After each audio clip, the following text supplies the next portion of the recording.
Well, good evening, good afternoon, or good morning, wherever you are. We are again, it seems like only 4 seconds away that we were on first Friday Live of the month last month. And we're here again, except that I'm a bit echoey. And the reason for that is because I'm in the Dam, I'm in Amsterdam. It's Pride weekend, and I'm here for a couple of weeks for university. But more of that later. I am here this evening on the 1st of August.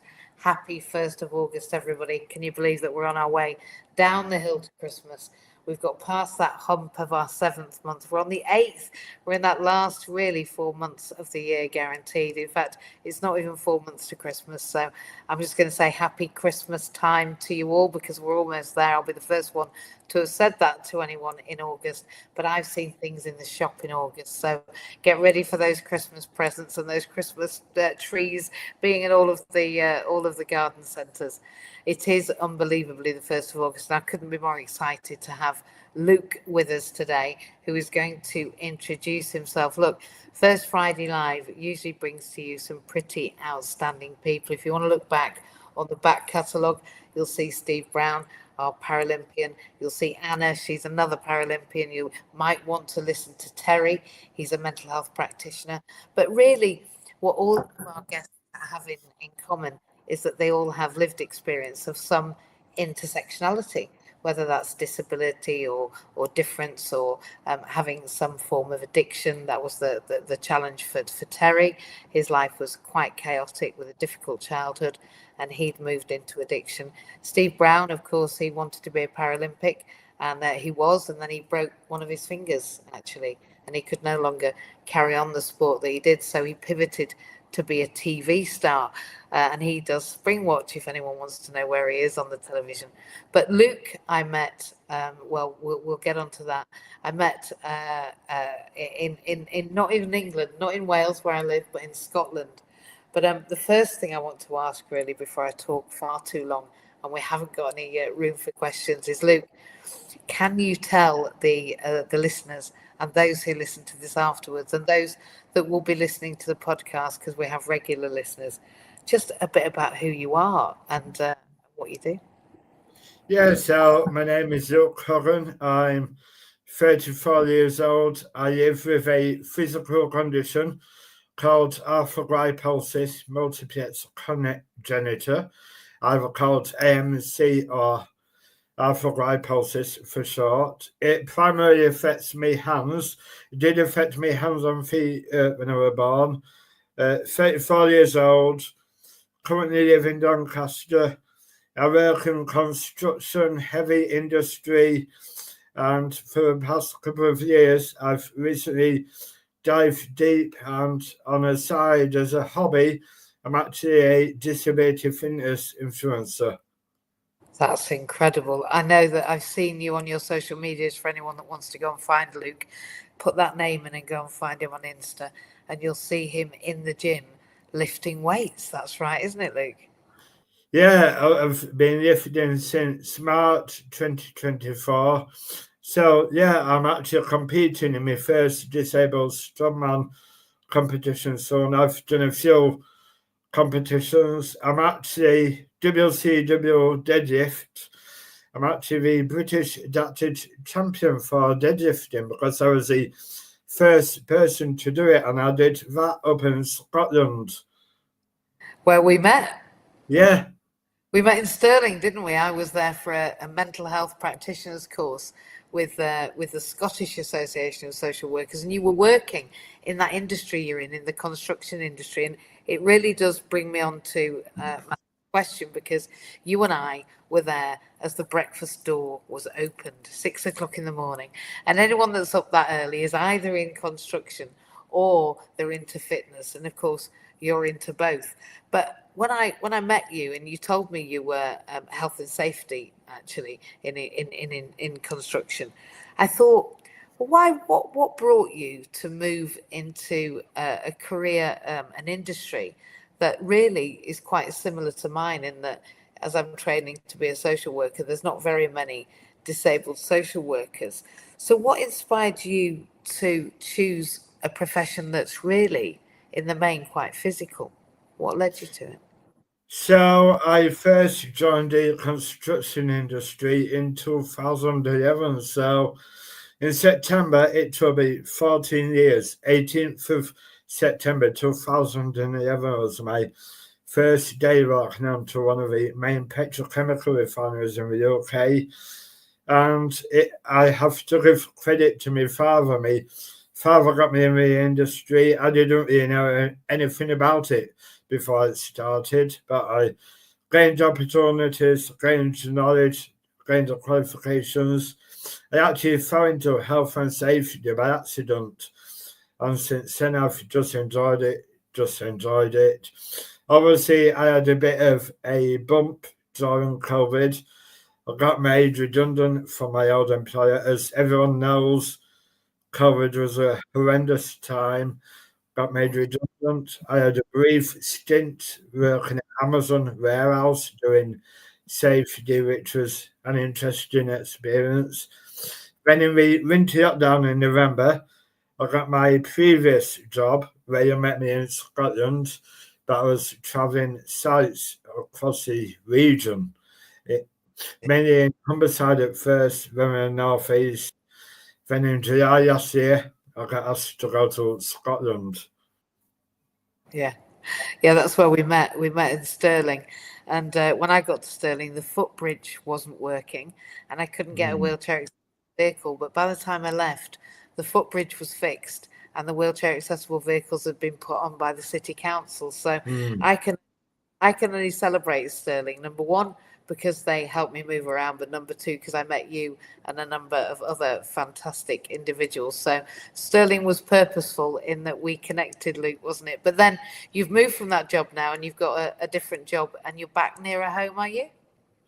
A bit near home. I'm still hundreds of miles away. I'm working down south. I'm actually back with my old employer that I was working with before COVID. So I've gone pretty much full circle back with my old employer. Yeah, Yeah. working down south, bit of a different rotation, but yeah, it's enjoyable. Yeah, Nice. And it means less moving around, does it? It means less going from site to site all over the UK. yeah, definitely. Good. Good. So in your early days in your career, I know that you've said you've been in the construction industry for 14 years. Um, I'm guessing it's a fairly tough career. It's a lot of men. This is only my guess. I've not done it, but well, I'm lying. My first husband was a joiner and glazier, so I have worked with joiners, but not really your particular industry. Um, in over the last 14 years, what has it been that's created the opportunity for you to focus on mental health and well-being? What is it about your job or about the people you meet or about your own experience that's led you to that kind of focus? So in 2018, I actually became the first mental health first aider because I took a bit of interest in it. Because in my younger life, I suffered with my mental health a bit growing up. I was growing up with a disability, and I was different to everyone else. So yeah, got an interest in mental health first aid. Became part of a steering team to roll out a strategy in partnership with Mates in Mind to a leading construction charity. And from there, I've delivered my own presentation, delivered it to various sites and offices throughout the UK. I've actually run a couple of awards from it, did run the Mates in Mind Impact Awards in 2023, went to a prestigious gala with the British Safety Council Wow. down in London. One of my highlights is when I did a presentation for the Dubai branch of International Institute of Risk and Safety Management over Teams. That was very interesting and very humbling to get that opportunity. Yeah, I think when you go for things, if you look to the future and you see a goal and then you work towards it, I truly believe, as we were saying before we came on, that when we tell the brain what we want to do, it fills the gap between here and there. But I Mm. think unless we have an intention and a commitment. I don't think it's just about our intention. I think it's also about our commitment, and to lift and to gain lifting capacity, you have to lift regularly, right? You've just got to keep on keeping on. And I think that, to me, from the moment I met you, you're a person that keeps on keeping on. I know that you've got a goal, a few goals, and I know that you have focused on those talks and to help men talk.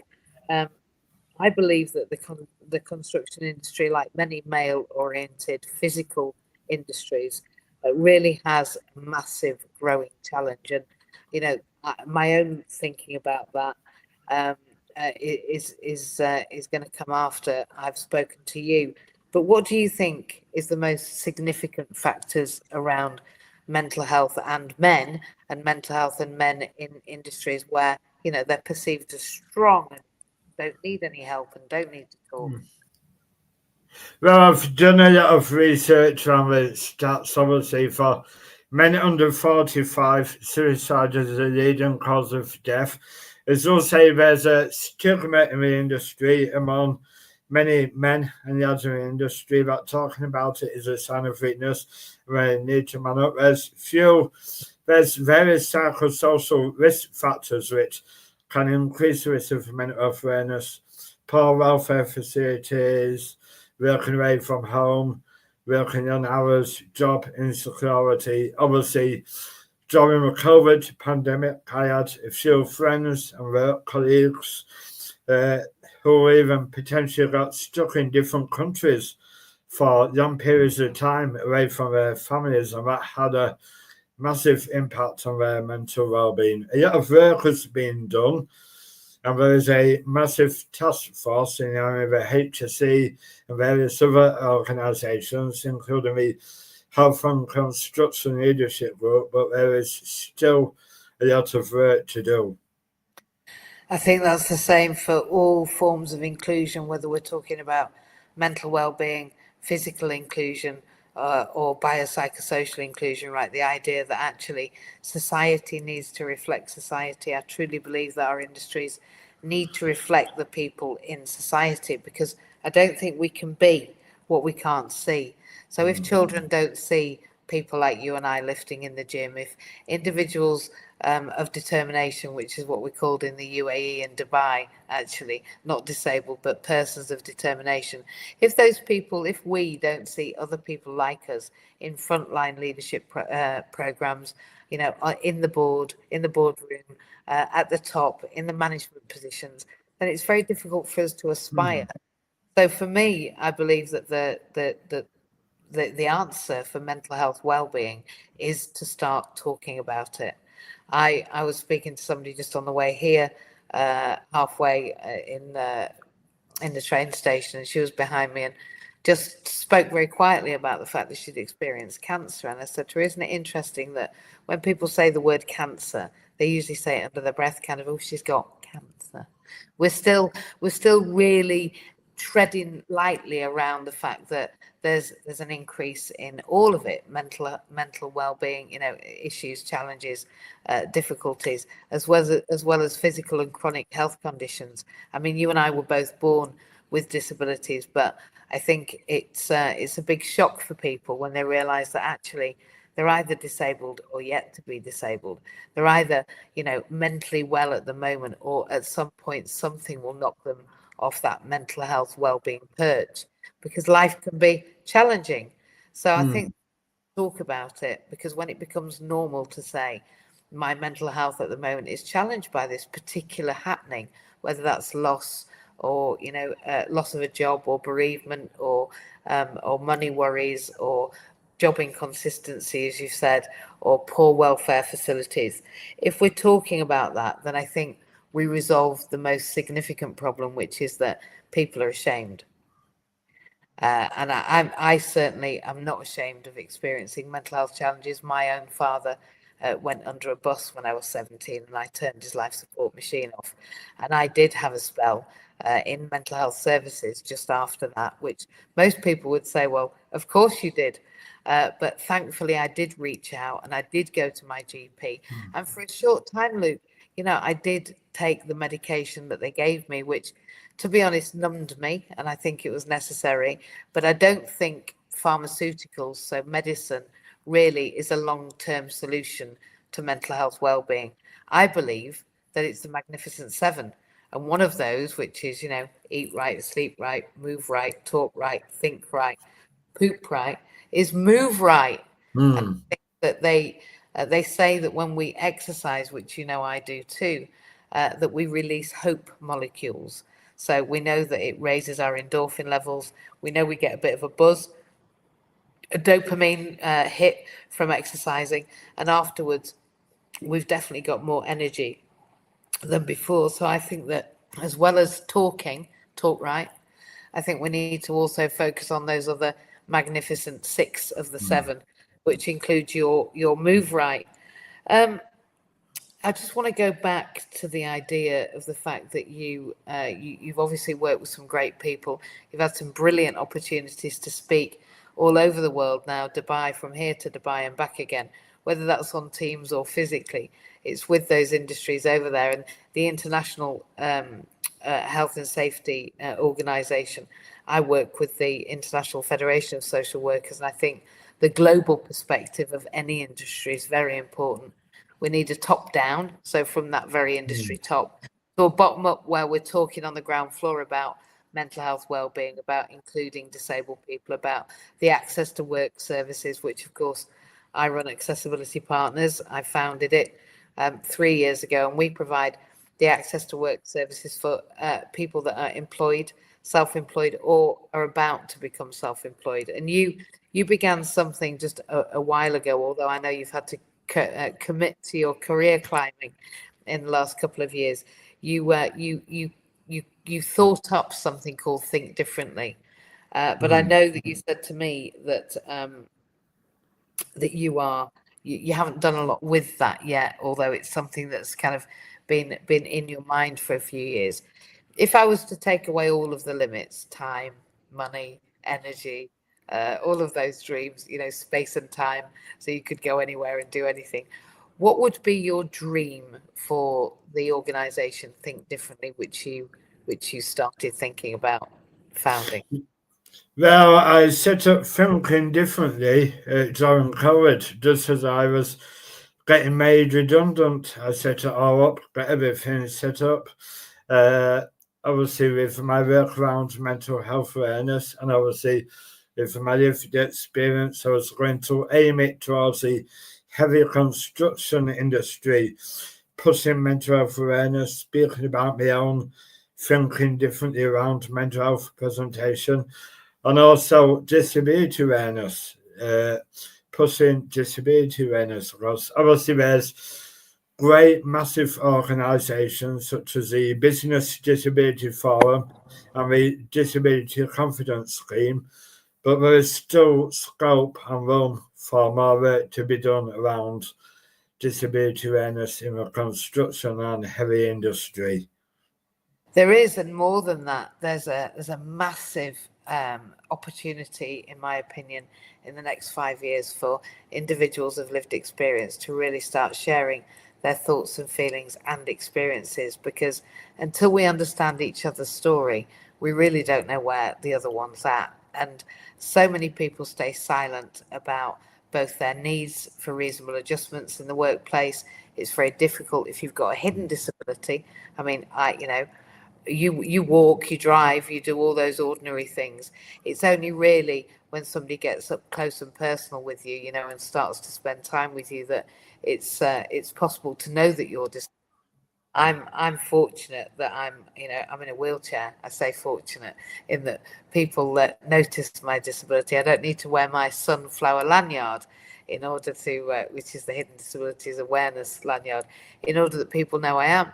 But I think until we start talking about it, it's going to be very difficult for people with chronic health conditions, diabetes, cancer being one that we don't see, to be able to speak up. And as you said earlier, man up. And if anyone wants to think about that, there's a great button poetry spoken word called Man Up.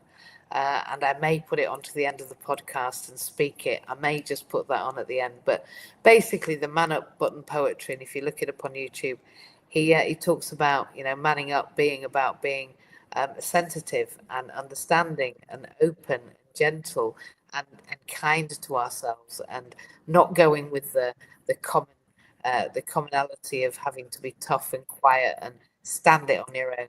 Because as you alluded to, the greatest levels of ending life come in young men. And of course, the other thing is that young men are very much more likely to complete suicide and not just attempt suicide. I mean, when men attempt suicide, they go for gold, right? And so we need to get to the point where men are able to start speaking, because when they crack, it appears that they crack really, really quite badly. So I think there's massive scope, and it's okay having the large organisations like, as you said, the Disability Forum, Business Disability Forum, fantastic organisation, but I still think that they lack a physically disabled experience that's told to other people, particularly when that involves more than one intersectionality. I was on a meeting for older person social work last night, and people said, it's all right talking about older person social work, but we're kind of getting, lumped in together. And I said, well, it's funny because I'm a woman and an older person now, over 50 is now seen as older, which is interesting. But I'm a woman and I'm an older person. I'm a woman that's older, and my orientation is different to being heterosexual, for example. So I think when you layer those differences, and there's more than one or two or three, and as we get older in disability, I think then there's even more requirement for us to be able to see and hear and speak to and ask questions of people like us. Like I say, I'm going to say it again: if we don't see somebody, something, some type of person, we can't be it, because we can only aspire to see what we see.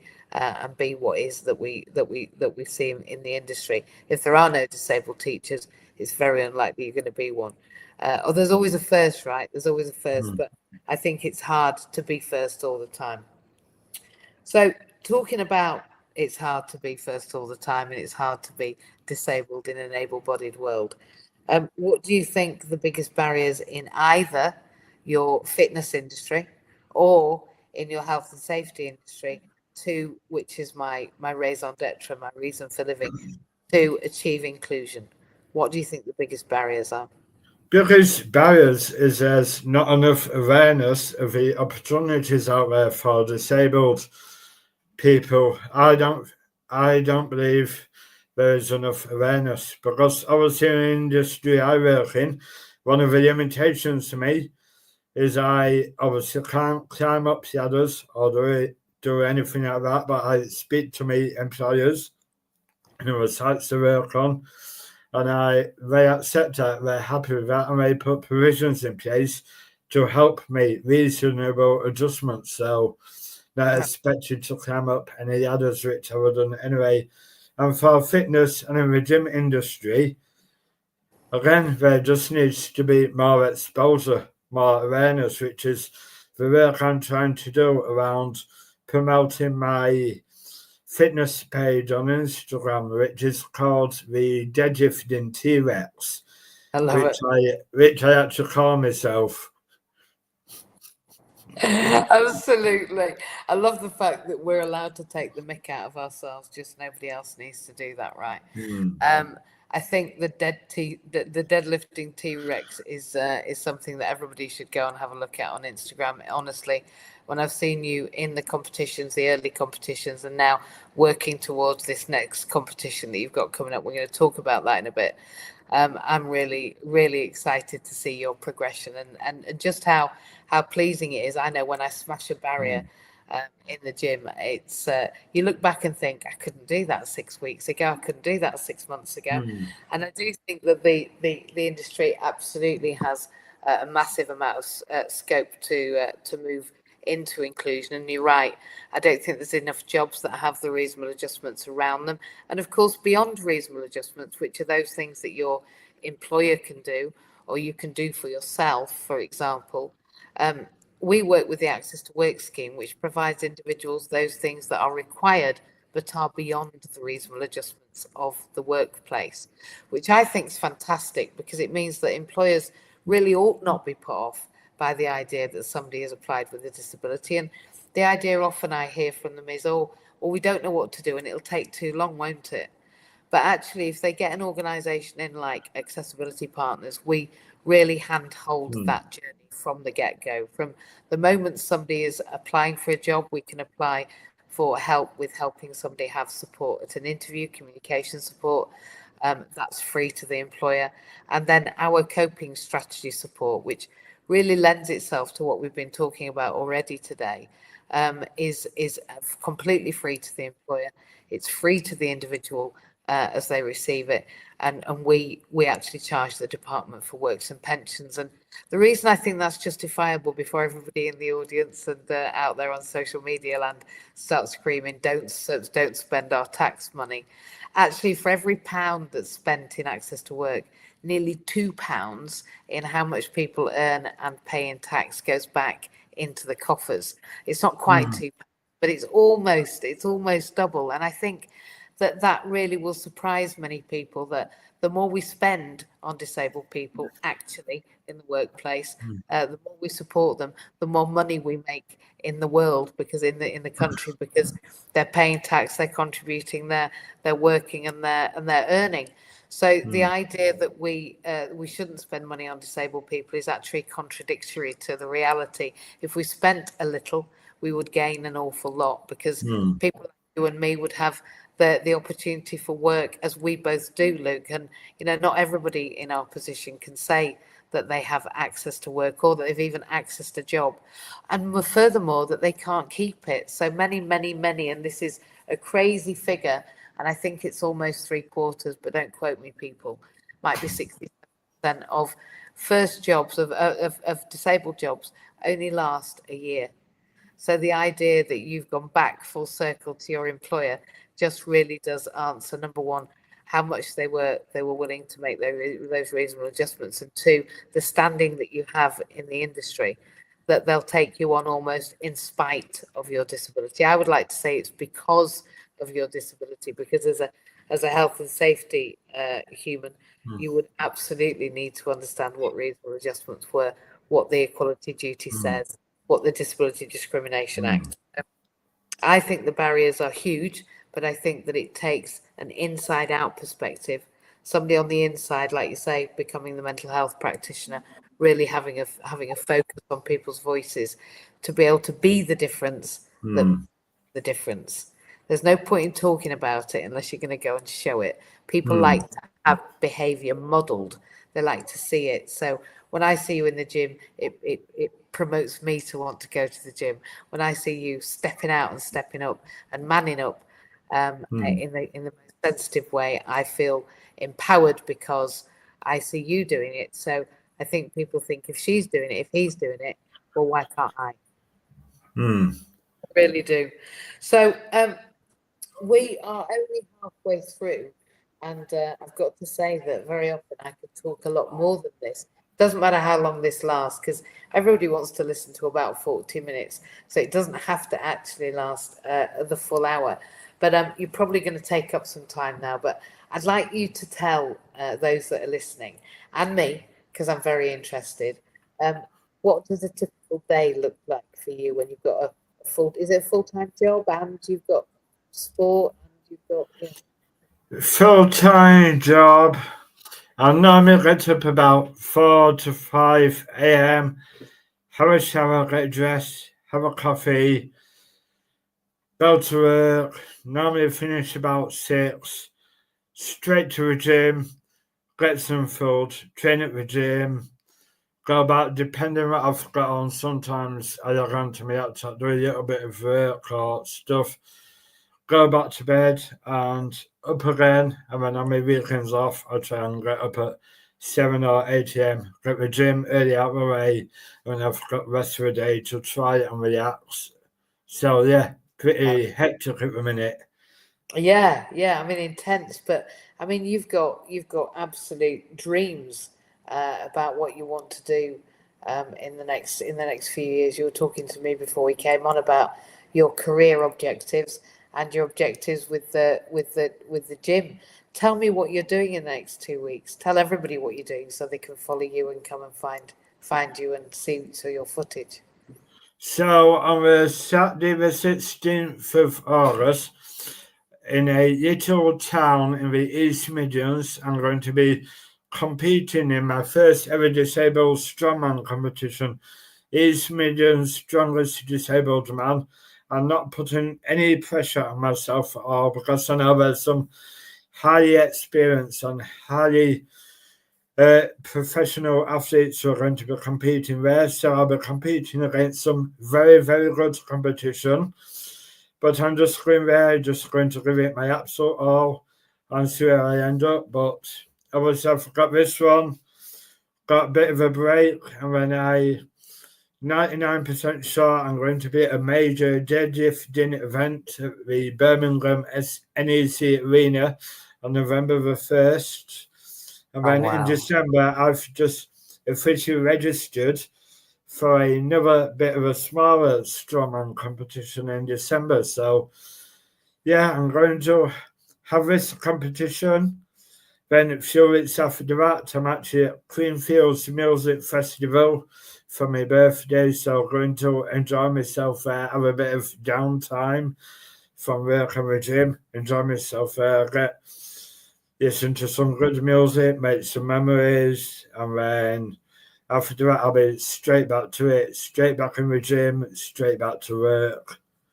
I love the fact that you've planned your downtime. I suggest to people that if they tell me that they're worriers, Luke, and I think this feeds really beautifully into mental health well-being. People say, "Oh, I worry all the time," and I say, "Well, do me a favor then, set a time in your diary to worry." If you could just put 15 minutes or 30 minutes, however long you need, and really put all your worrying into that 30 minutes, make sure that you diarize your worrying. And then the rest of the day you can get on with doing. Mm. So I love the fact that you are diarising your downtime because we all need downtime.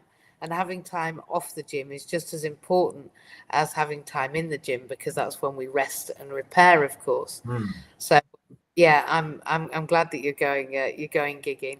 I love the summer. There's festivals all over, and it'll be lovely that you do that for your birthday. Yeah, that's incredible. So, your evenings sound like mine, where really you get your stuff done and then you chill a little bit and then rest. I go very early to bed, Mm. usually between, well, 9 and 10 o'clock at the very latest. 9 o'clock, I like to be in bed so that I can be up at that 4 a.m. You and I, they call it in my family airport time. They say, "You don't get up in the morning, mother. You get up at airport time." And I said, "Well, at least when I go on holiday now, I'm always up when I'm meant to be at the airport before you, which means that you're still sleepy and I'm not." I love getting up early. I think it's the best time of the day. And if anyone really wants to dig deep into why that is logically, not just because Luke and I think so, which is important, of course. But if you want to go and have a read around that idea, there's a book called The 5 a.m. Miracle Morning, and it talks about taking time out for ourselves, really rising with the sun, which is our natural state, just like I go to bed with the moon. Um, rising with the sun and being with that circadian rhythm of the sun, rising when the sun comes up, taking exercising, taking time for myself. I spend my first hour meditating, and then I have a gratitude journal that I write in. Even if the other day, in fact, the only thing I could think of when I was in a pretty bad mood, when I'd woken up a little bit later than I'd wanted to and felt a little rushed, and I thought, I don't know what I'm grateful for today. And I looked down and I'd put some canvas pants on. And a long time ago, when I was incredibly heavy, trousers just weren't things that Mm. I get on and get off easily. And so I put in my gratitude diary that I was grateful that I could wear trousers. I think gratitude is about being grateful for the very small things, like the family members we've got, the fact that the sun's risen, the fact that we're breathing today, the fact that we've got workfulness. I think everyone can find three things a day to be grateful for. And they say that if you write those 3 things down and you express not only your gratitude for what you've got, but your gratitude for what you're going to have, it might look like, I'm really grateful that I, Luke, have become the strongest strongest person in Britain. You know, you can be grateful for that, and your future self then goes, oh, that's what we're heading for then. And so every time you're in the gym, that memory or that repetition of, I am grateful that I am going to become, I am grateful when I come somewhere in this competition, I am grateful for these competitions, whether or not I come in and I place at all. I'm grateful that I get to join in. I'm grateful I'm still on this earth and I get to have a go at this. I get to. People say, oh, I have to go to work. I say, no, you get to go to work. You get to wake up. You get to see your family. You get to do these things, because so many people, you know, just aren't able to do that or never could have done that. So I think gratitude, the 5 a.m. miracle morning, waking up early when nobody else is bothering me. You know, nobody texts me at 5 a.m. Nobody calls me and says, come and do something. That time's mine. And I think that sets me up for the day. It allows me to feel good.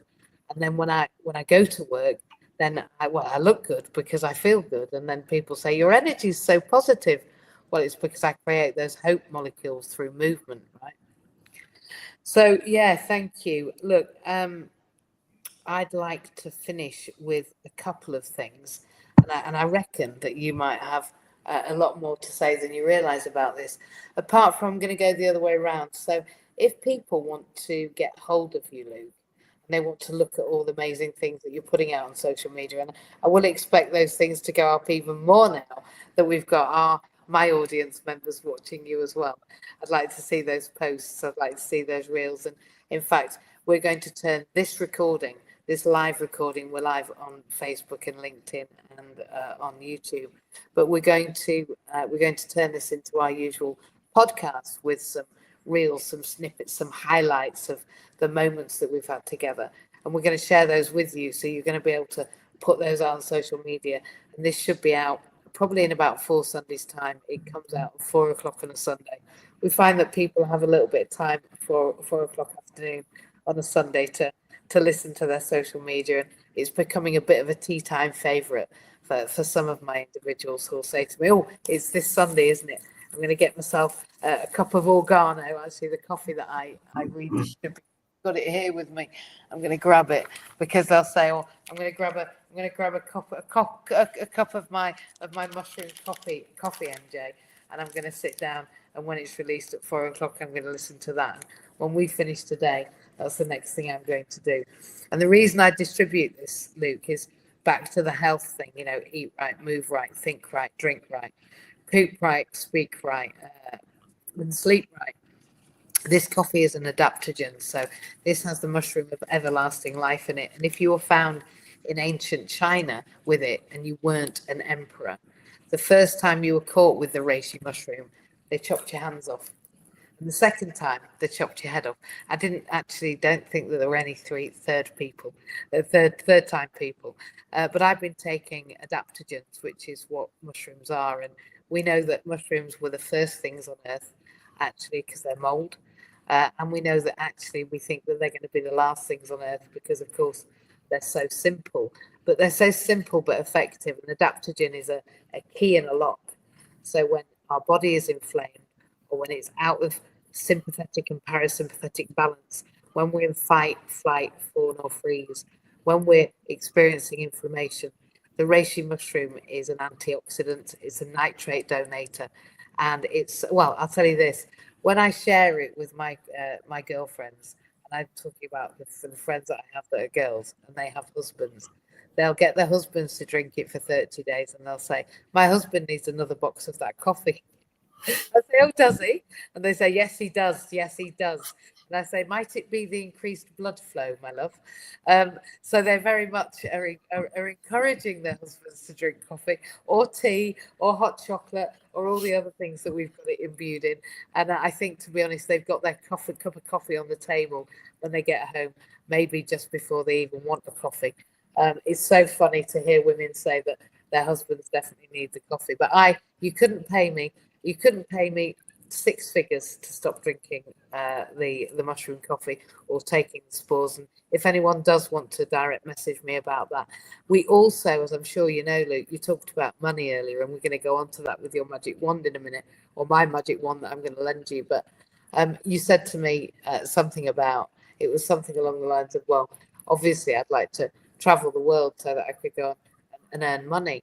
And I said, I kind of said, what are you going to do with that? You weren't quite sure. But for me, I listened to a few wealth facilitators, wealth mastery experts, and I was told by one of them, who is a self-made multimillionaire, that you need 7 income streams these days in order that you're going to be, bringing in that £1 million, a year. And so I have a few what we might call side hustles.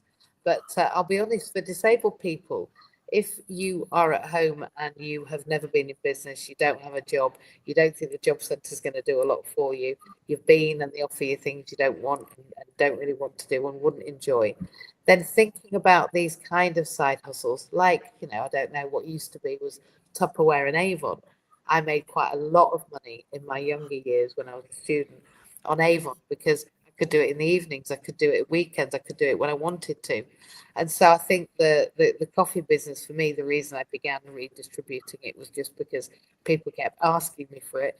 And I said to them, if you sign up as a distributor, which sometimes it's free, and the most money it is all year is, I think, don't quote me again, £27.50. But by investing that few quid, their coffee's so much cheaper. So over the year, they might spend 20 quid or whatever on joining. But then the rest of the year, their coffee's £5, £6, £7, £8 a box cheaper. So much cheaper in the net purchase as opposed to the gross purchase. So I have quite a few distributors, and then when they share it with their friends and they have a coffee and they might give them something to say, oh, I'll try it. Then they come back, buy a box, and I'll tell you what, as soon as people have bought a box, they don't go back. They don't go back. I don't drink anything else, but it helps me with my energy. Usain Bolt is somebody that drinks it, the fastest man in the world. There are a great number of Paralympians that drink it and swear by it, because it lends itself to good workouts and really gaining that strength when you are. The green tea has not only the mushroom, but it also has a cordyceps mushroom. And cordyceps is it's an antihistamine. No, it's not. It's an antiseptic. So if you've got any form of infection, a cold, flu, blocked ears, a snotty nose, and a very well tummy, it's an amazing cleaner. So people will drink green tea, and in fact, the green tea was stopped at the customs in China because they were concerned about the contents. But it's perfectly legal. It's just very, very, very effective. And it builds over time. So I always say to people, buy a box, try it for 30 days, and then come back to me if you see no difference, because I'd love to hear it. I have hundreds of testimonials, so I will share those with you later, Luke, because I've got them all in a folder now. And I think it's just fascinating. It's effective on things like eczema and asthma and tummy reflux and that cancer word. It's been seen to be effective in HIV. There are thousands of PubMed articles. If anyone knows PubMed, it's an academic research engine online. If you just go and look up, if you ask ChatGTP, actually, which is what I do now, can you give me how many articles there are on PubMed about reishi mushroom and the effects of them? And there are literally thousands. I don't think the pharmaceutical industry wants us to be shouting about natural alternatives, but I'm sure that you've heard about them, many of them in the fitness industry. So we are just in the last quarter. Unbelievably, as I said to you at the beginning of this, it just goes so quickly. We know we're going to get you on your. Just remind me the handle again. Where are we going? _deadlifting, one word, T-Rex, one word, _deadlifting, T-Rex. People can follow me on LinkedIn, or can even add me on Facebook. Lovely. That would be great. I think adding on Facebook's a great gig because there's a lot of people on Facebook often very chatty. I think LinkedIn is good too. I think it's good to raise your profile. Anyone that wants to connect with Luke on LinkedIn, that would be great. I certainly will be if I haven't done already. I'm sure I have already, and really share those posts that Luke makes, just to give the example to other people that actually disabled people can be strong too. So it really brings me on to our kind of final question for the night, and then we can wax lyrical, we can chat till the end, or we can literally say that's enough now. But I have a coach. His name is Pete Cohen, and his good lady wife Hannah was one of our very early clients, and Hannah's no longer with us. But and she battled for 11 years a very aggressive form of cancer. But I'm telling you, Pete bought her time by helping her to go to some groundbreaking operations that nobody else believed in. And of course, she was known for always taking the spores of the mushrooms throughout those 11 years. She was given 6 months to live 11 years before, and it was only 18 months, a little longer ago, that unfortunately she passed over. But at her funeral, which was actually beautiful, we all had a magic wand on our seat because she loved magic. She loved songs about magic, and one of the songs about magic was played at her funeral. But I took my magic wand home, and it's on my shelf. I actually already had one from a previous event I'd been to of Pete's, so I have two magic wands. If I was going to give you one of those, because I actually could, Luke, if I was going to give you one of those magic wands now, and remember back to the what you're going to do with thinking differently, no money limits, no time limits, no energy limits, no anybody limits.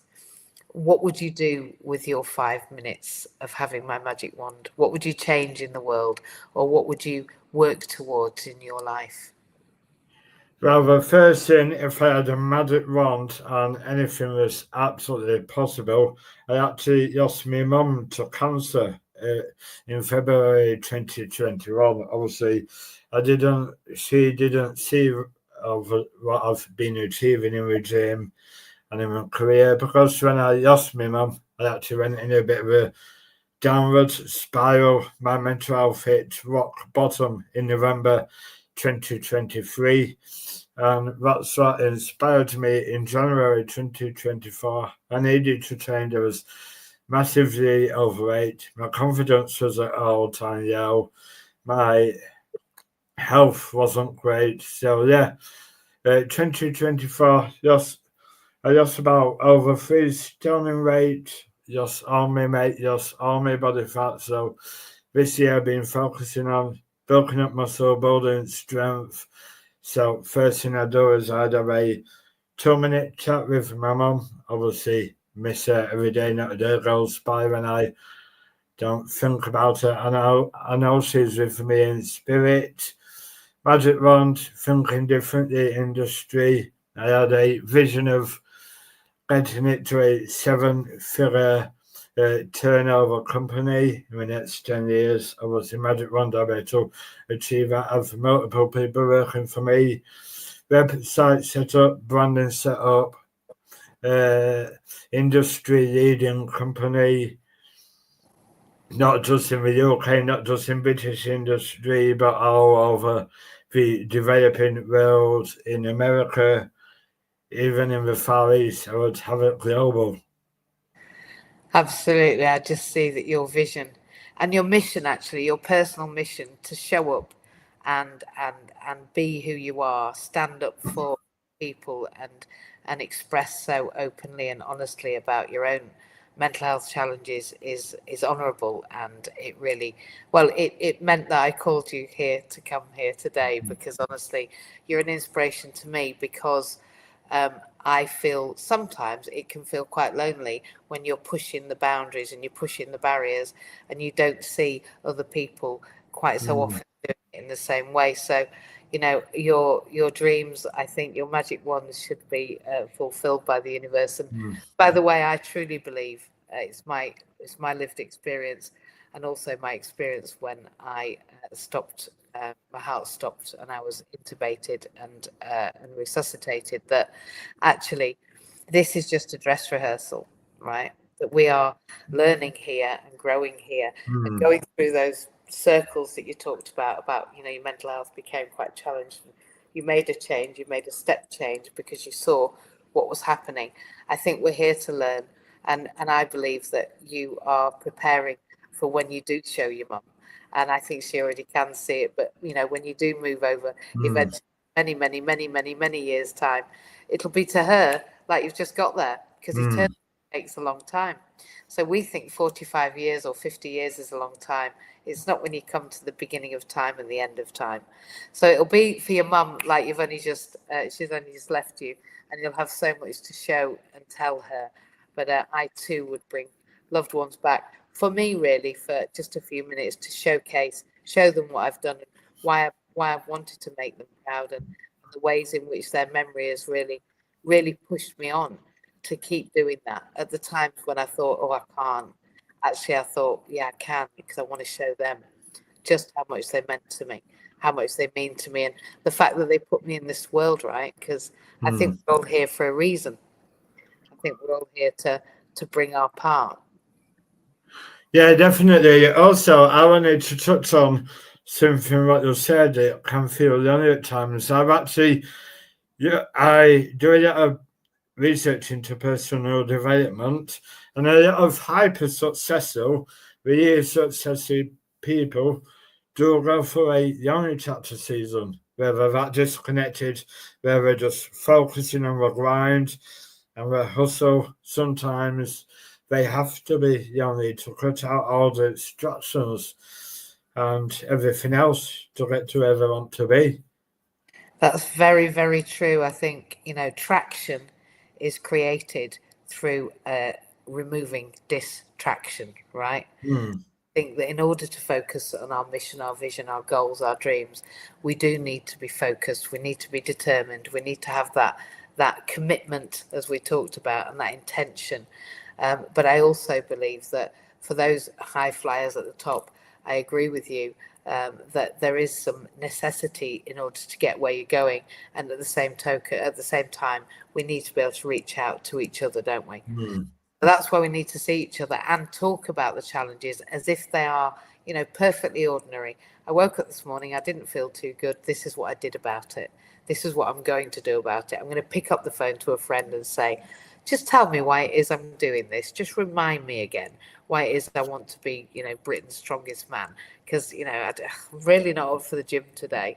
I think anyone that you can reach out and speak openly and honestly to. And I also think, Luke, as you brought it up, that I was talking to a leader the other day and they said, I encourage my entire team to reach out. I say to them, I'm always here.